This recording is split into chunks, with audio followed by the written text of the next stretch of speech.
The federal prosecutor for the District of Columbia says all options are on the table for charges against the mob, including sedition. Police say more than 90 people have been arrested, but what has not been answered is why the mob got inside so easily. The chief of the Capitol Police Force said tonight he's resigning. Many people, including Joe Biden, have said if this had been a Black Lives Matter protest instead of mostly white Trump supporters, the police response would have been dramatically different.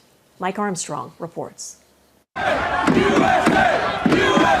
Washington's mayor is calling what happened Wednesday in her city a catastrophic security failure.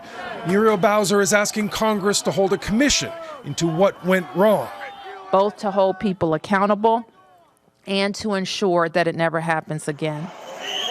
The criticism of police action ranges from questioning their effectiveness to questioning their effort. One Tennessee congressman says at times officers appeared complicit and that he's never seen a crowd less afraid of police. Even during the siege, there was criticism from people in the crowd. There's not enough cops here to handle us, and that's troubling.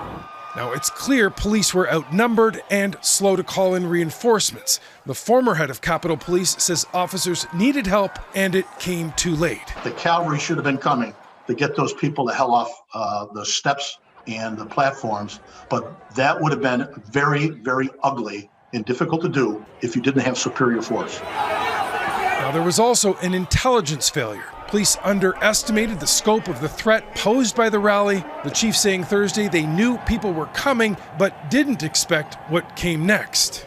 There was no intelligence that suggested there would be a breach of the U.S. Capitol. We're going to walk down to the Capitol. Now, that police would be surprised has shocked many. This was a rally with tensions running high, just a short walk from where the president's fate was being decided. There's also been anger brewing on social media, including calls to storm the Capitol. This rally has been planned for weeks. They knew this was going to happen, and there should have been thousands of National Guards. Now, many are pointing to last summer and how different the preparation and reaction was for Black Lives Matter protests.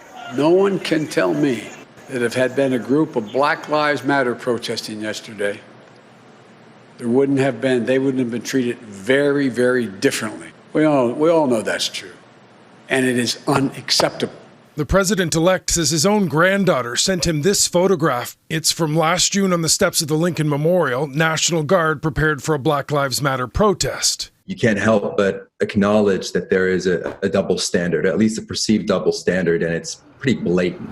With criticism swirling around him, the Capitol Police Chief is now resigning, announcing late Wednesday he's stepping down, effective January 16th. Mike Armstrong, Global News.